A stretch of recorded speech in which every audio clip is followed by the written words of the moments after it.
القراقيش او المنين الفلاحي. دي بقى الطريقة الأصلية اللي ممكن تعمليه بيها. عارفين لما يقولك الحاجة فقش بتفقش معاكي كده وبتقرمش وبتدوب في البق، حاجة كده تحفة تحفة تحفة بجد. صباح الفل والسعادة والهنا على أحلى وأغلى ناس في الدنيا، يا رب دايما في هنا وخير وسعادة. النهاردة بإذن الله هعمل لكم القراقيش الفلاحي، حلوة جدا جدا بطعم وريحة زمان بمقادير سهلة وبسيطة. تعالوا بس تشربوا قهوة معايا كده. عايزاكم تمشوا على الوصفة والخطوات والمقادير، ويلا بينا ندخل على الفيديو عشان نعمل القراقيش زمان كده.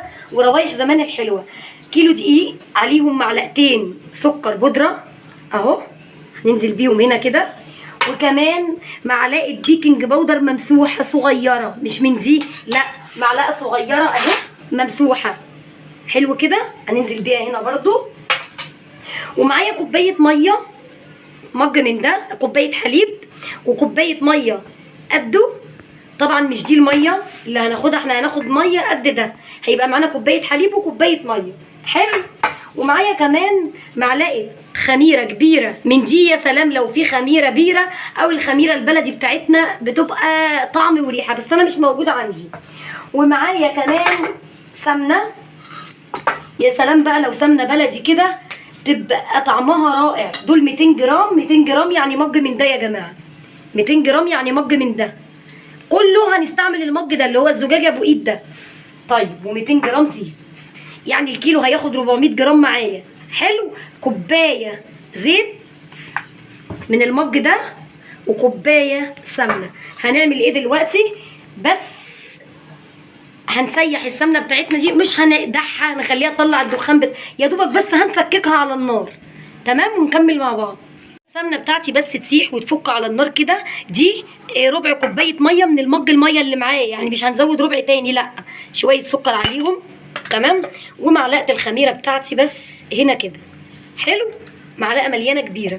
وهندوبهم بس ونركنهم على جنب كده على ما نخلص القراقيش بتاعتي. بصوا يا جماعه، السكر البودر بس كده ومعلقه البيكنج باودر الصغيره الممسوحه على رشه ملح خفيفه جدا. تمام. على الخميره طبعا يا جماعه كنت عاملاها في ميه دافيه. السمنه اهي ساحت، الزيت بقى بتاعي بينزل من الازازه كده على طول. بصوا ال 200 جرام اهو. حلو. بنعمل ايه؟ بننزل بيهم كده. بسم الله الرحمن الرحيم. ادي 400 جرام كوبايه زبده او كوبايه سمنه حسب ما تحبوا. وكمان هنبدا نشتغل بايدينا لان مرحله البس دي مهمه جدا في القراقيش. هنبسهم كده. بصوا يعني ايه يا شيماء هتبسيهم؟ يعني هفضل اعمل فيهم كده. بصوا هو ده البس. حلو بالشكل ده اهو، لحد ما تبقى عجينه كريميه معايا خالص زي الكريمه كده. ماشي اهو بالشكل ده يا جماعه. البس يعني بس العجينه، الحركه اللي انا وريتها لكم فضلت مثلا بتاع 10 دقايق. عندكم عجان اشتغلوا بيه زي الفل. بصوا العجينه بتاعتي بقت عامله ازاي اهي. حلو كده. بصوا الخميره بتاعتي اهي. بسم الله الرحمن الرحيم. هننزل بيها كده. ولو عاوزين يا جماعه شمر وينسون حمصوهم خفيف كده وضيفيهم عليه برضو تبقى زي الفل، بس انا بحبها ساده. حلو. ادي الحليب بتاعي، نزلتش بالمج كله، نزلت بمج الا ربع. وكمان ربع المج ميه مع الخميره، يبقى معايا دلوقتي كوبايه من السوائل على الكيلو. مش هنعجن بقى، هنلمها كده. بصوا اهو هنلم بالشكل ده. بصوا كده يا جماعه، نزلت بكوبايه من السوائل، ربع كوبايه الميه اللي على الخميره على كوبايه الا ربع من الحليب. حلو. طب هي عجينه جهزت يا شيماء؟ انا لميتها بالطريقه اللي انتوا شفتوها وهنشوفها هي هل جهزت وعايزه سوائل تاني ولا لا. اهو لا هي ما جهزتش معايا. بصوا العجينه بتشقق ازاي، يبقى السوائل بتاعتها ناقصه. اما تلاقوا العجينه بتشقق او بتعمل كده خطوط من الجناب كده ومش ناعمه معاكم تبقى محتاجه سوائل تاني. هضيف بس شويه ميه صغيرين. انتوا عارفين بحط ميه ليه؟ ممكن اعجنها بحليب صافي، بس انا عايزه الميه دي وشويه حليب كمان اهو. انا عايزه بس تديها قرمشه. انا ضايفه الزيت والميه عشان تديها القرمشه بتاع القراقيش الجميله دي. بجد احلى عجينه، بسم الله ما شاء الله. العجينه طريه وناعمه.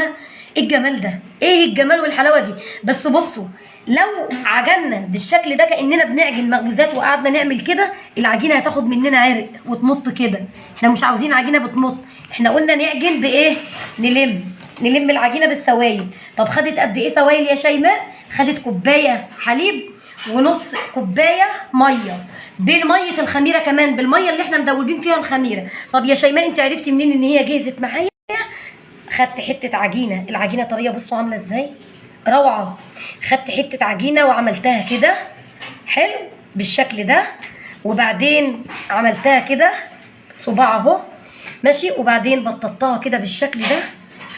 بصوا المنظر، لقيتها من هنا ناعمه زي الحرير، ناعمه زي الحرير، ما فيهاش اي بقى ايه، بصوا ما مش متقطعه، مش ناشفه، مش مشققه. من هنا كده تبقى العجينه بتاعتي ما شاء الله عليها. هنقوم بقى نلم الدنيا، مش هنسيبها تخمر، هنسيبها تخمر بعد ما بنقطعها وبنشكلها في الصواني بتاعتها. هلم بس الدنيا حواليا وانضفها وارجع تاني.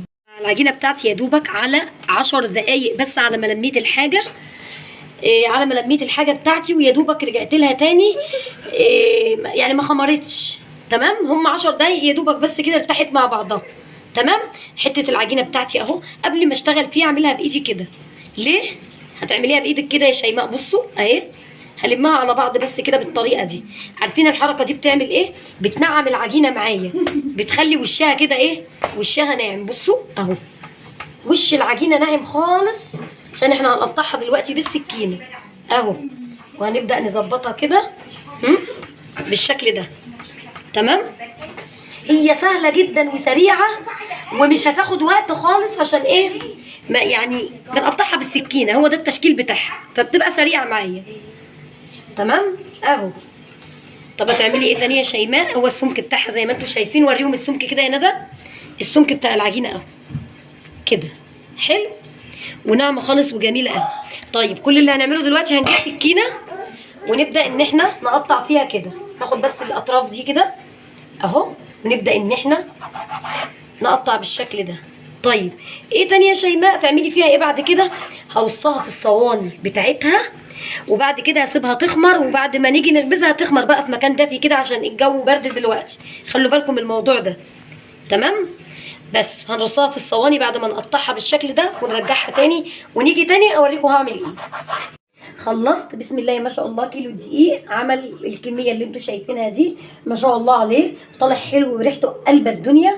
طب هتعملي ايه يا شيماء؟ نص ساعه، ساعه الا ربع، حسب المكان اللي احنا فيه.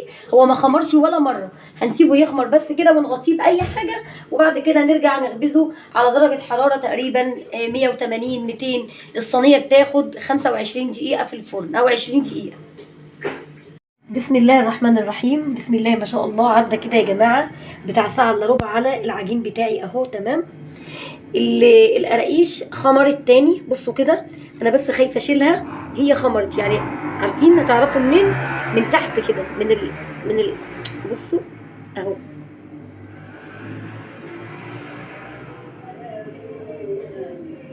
بصوا اهي خمرانه خالص خالص اهي، خفيفه يعني ايه، نفخت شويه كده اهي، هي شكلها باين يعني تمام. طيب تعالوا اوريكم ايه درجه الحراره ازاي، وانا هخبزهم اصلا في فرن البوتاجاز تمام كده اهو كده يا جماعه. زي ما قلت لكم ان انا شايله الشبكه تمام، شايله الصاجه اللي في الفرن وسايبه الشبكه بس كده، الحراره بتتوزع احسن. بصوا النار عامله ازاي، هاديه جدا جدا. يعني لو في فرن كهرباء هيبقى على 180 200 حسب الفرن بتاعكم. خلاص، بتفضل الصينيه بتاع 20 دقيقه 25 دقيقه، لان هي ساده فبتتاخر شويه عشان تطلع مقرمشه وما تطلعش طريه من جوه، ما تستعجلوش عليها يعني، هدوا النار عشان تستوي من جوه ومن بره.